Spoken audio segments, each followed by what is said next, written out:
عمران خان صاحب الیکشن نہیں چاہ رہے اور عمران خان صاحب پورا الیکشن چاہتے ہیں. ان کا ایک یہ سیاسی بیانیہ ہے جس سے لوگوں کو اختلاف ہو سکتا ہے اور اختلاف نہیں بھی ہو سکتا. لیکن اہم بات یہ ہے کہ اس وقت جس الیکشن کی بات ہو رہی ہے وہ عمران خان صاحب کے چاہنے یا نہ چاہنے یا شہباز شریف صاحب کے چاہنے یا نہ چاہنے کا سوال نہیں ہے. وہ سیدھا کانسٹیٹیوشنل کوسچن ہے اور کانسٹیٹیوشن میں لکھا ہوا ہے کہ جب کوئی اسمبلی ٹوٹے گی 90 دن کے اندر الیکشن ہوں گے. تو لہٰذا اس میں فلاں چاہتا ہے فلاں نہیں چاہتا یہ سوال نہیں ہے. تو اس میں آرٹیکل 254 بھی تو آ رہا ہے. دیکھیے آرٹیکل 254 آپ کا اگرچہ فیوریٹ آرٹیکل ہے اور بیشتر دستور شکنوں کا یہ فیوریٹ آرٹیکل ہے. اچھا آپ ابھی سب مجھ پہ الزام تراشی کر رہے ہیں. اس کی وجہ یہ ہے کہ جب آپ دستور کے تحت الیکشن کو روکتے ہیں تو اس کا مطلب ہے آپ دستور کو توڑنے کے قریب چلے جاتے ہیں. اور آج اس کا جواب عدالت نے بڑا واضح دیا ہے. چیف جسٹس صاحب نے کہا کہ آرٹیکل 254 بالکل اس طرح کی بلینکٹ اپروول نہیں دیتا کہ آپ بالکل کچھ غیر دستوری کر لیں اور پھر اس کے بعد کہیں کہ جی آرٹیکل 254 اس کو کور کر دیتا ہے. مجھے الیکشن کے بارے میں مجھے اب بھی کوئی ابہام نہیں. اس کی وجہ یہ ہے کہ پاکستان کے اندر کیا اس وقت کانسٹیٹیوشن کی حکمرانی ہے؟ پہلے یہ بنیادی سوال ہے. اگر ہم اس بنیادی سوال کا جواب نہیں میں دیتے ہیں، ٹھیک ہے، اگر ہم سمجھتے ہیں کہ پاکستان میں دستور کی حکمرانی نہیں ہے تو پھر اس کا مطلب ہے جو مرضی کر لیجئے، پھر تو الیکشن کا سوال ہی نہیں اٹھتا نا.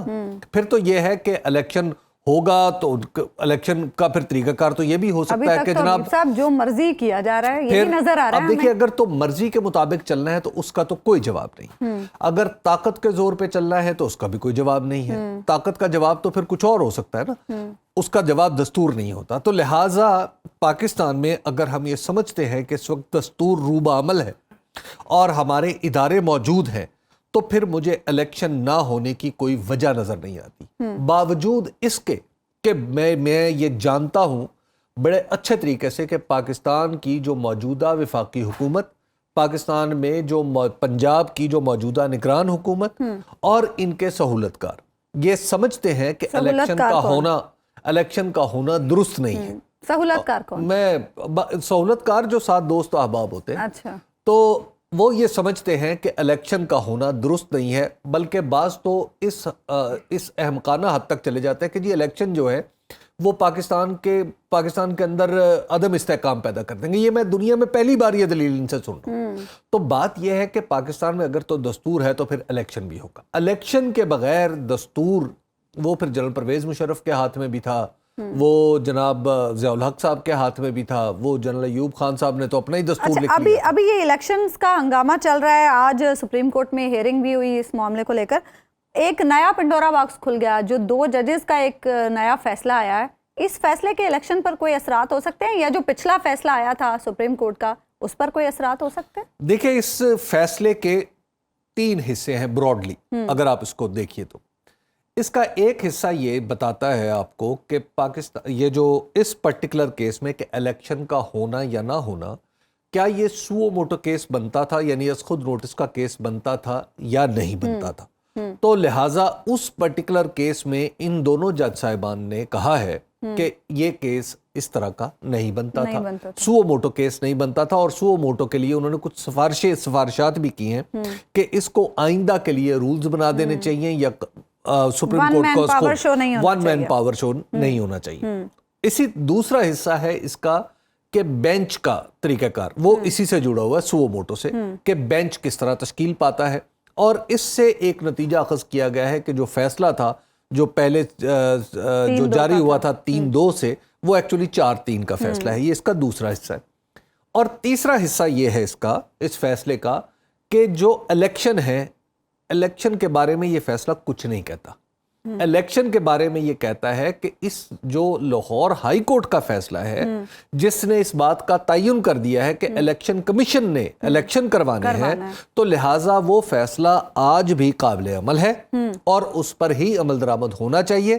اور اس میں واضح طور پر آرڈر میں کہا گیا ہے کہ اگر جب لاہور ہائی کورٹ ہے 3 دن کے اندر اس کا فیصلہ کرے اس کے سامنے جس قسم کی بھی کوئی انٹرا کورٹ اپیل آتی ہے. لیکن اب سپریم کورٹ بھی تو اس پر ہیئرنگ کر رہی ہے نا. اب آ جائیے یہ ہے اس فیصلے کے 3 نکات. لہٰذا اس کو یہ کہنا کہ یہ کوئی الیکشن کے خلاف فیصلہ چلا گیا ہے یہ مناسب نہیں ہے. کچھ لوگ اس کی ٹائمنگ کو بڑا امپورٹنٹ کہہ رہے تھے. ٹائمنگ اس لیے امپورٹنٹ ہے ٹائمنگ اس کی اس لیے امپورٹنٹ ہے کہ اس وقت چونکہ ایک اور فیصلہ الیکشن کا زیر بحث ہے، اور دوسری بات یہ یعنی زیر سماعت الیکشن کا کیس، اور دوسری بات یہ ہے کہ جو الیکشن کمیشن ہے اس نے سپریم کورٹ کا حکم نہیں مانا بلکہ اس کے لیے اس کی کچھ تعویل کی ہے، تو لہٰذا ان تعویلات کی روشنی میں دوبارہ کیس سپریم کورٹ چلا گیا ہے، اور اس وجہ سے اس فیصلے کی کچھ خبر کی اعتبار سے اہمیت بن گئی ہے۔ اب ذرا ایک بالکل مناسب معلوم ہوتا ہے کہ عدالت کے سامنے دست بستہ اس طرح کھڑے ہو کے کہا جائے کہ اس فیصلے کے کچھ نکات سے اس فقیر کو اختلاف ہے۔ اچھا جی، میں اس استدلال سے خود کو متفق نہیں پاتا کہ جب آپ کے سامنے سوو موٹو کا جو کیس ہے، نو ڈاؤٹ اس کے کچھ چیزیں ہیں جن سے میں متفق ہوں، لیکن اس پرٹیکولر کیس میں سوو موٹو بہت ضروری تھا، اور بلکہ میں یہ سمجھتا ہوں کہ تاخیر سے لیا گیا۔ اچھا، اس کی وجہ یہ ہے کہ پاکستان کا دستور کھڑا کس بات پہ ہوا ہے؟ الیکشن پہ۔ وہ دستور جو سب سے زیادہ ہماری عدالتوں میں کوٹ ہوتا ہے، اور وہ دستور جس کا اس فیصلے میں بھی ہمارے دو معزز جج صاحبان نے ذکر کیا ہے، وہ ہے 1973 کا دستور۔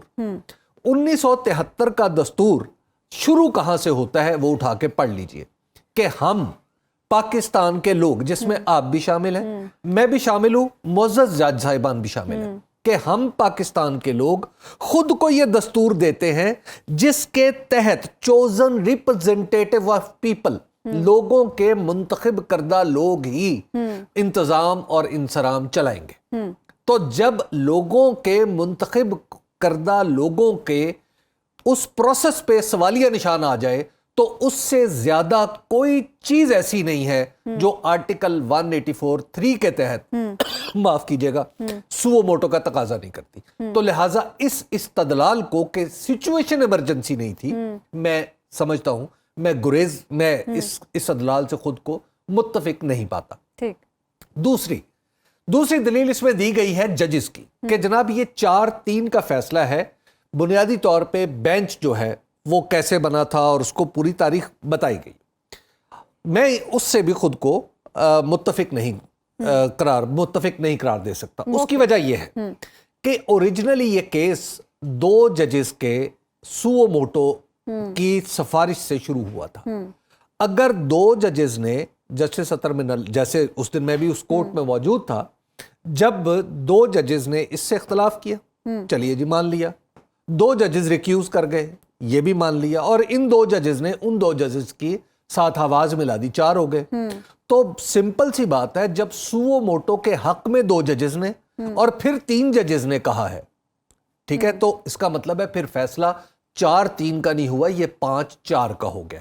اگر ہم نے فیصلے کو، اگر ہم نے واقعہ شروع 9 ججز سے کرنا ہے، اگر واقعہ شروع 9 ججز سے کرنا ہے تو پھر یہ 5-4 کا فیصلہ ہے، تو لہٰذا 4-3 کا فیصلہ یہ نہیں ہے۔ تو جج صاحبان کو میرا خیال ہے کہ بہرحال ان کا استدلال ہے اور فیصلے پہ فیئر کمنٹ کیا جا سکتا ہے۔ تیسری بات یہ ہے کہ اس فیصلے سے یہ تاثر پیدا ہوا ہے بہرحال کہ عدلیہ کے اندر کہیں تفریق موجود ہے، یہ بات اور میرا خیال یہ ہے، ابھی اور میں اس بات کا پوری طرح قائل ہوں کہ ججز کے اندر خیالات کا اور قانون کی انٹرپریٹیشن کا اختلاف ہونا چاہیے، یہ ہیلدی ہے۔ اسی طرح دستور آگے بڑھتے ہیں، اسی طرح قانونی روایات بنتی ہیں، نئی تشریحات اور اسی طرح جیورسپروڈنس بنتا ہے۔ تو لہٰذا یہ اختلاف تو خیر کی بات ہے فقہا کے درمیان، یہ ہمارے فقہا ہی ہیں نا، بلکہ اگر آپ انہیں میرے جیسا شخص جو ذرا قدیم علوم سے مس رکھتا ہے تو وہ تو انہیں اجتہاد کا درجہ مجتہدین ہے نا، اگر اس درجے سے، اگر مجتہد سے ہم نے کہیں کوئی تقدیس وابستہ نہیں کر لی تو خیر، تو میں تو سمجھتا ہوں کہ یہ درجہ اجتہاد پہ فائز لوگ ہیں۔ اب ان لوگوں کو، جب ان لوگوں کے درمیان اختلاف ہے تو یہ باعث رحمت ہے۔ اب بات یہ ہے کہ کیا وہ اختلاف کہیں ذاتی نوعیت کا ہے، کہیں خدا نخواستہ ایسا تو نہیں ہے کہ ہمارے معزز جج صاحبان کے درمیان اختلاف ایسا ہو کہ جو ذاتی نوعیت کا ہو لیکن فیصلوں پر اثر انداز ہو؟ تو میں اس طرح کا تصور بھی اپنے ذہن میں نہیں رکھتا، اللہ نہ کرے ایسا ہو، میں اس طرح کا تصور بھی اپنے ذہن میں نہیں رکھتا۔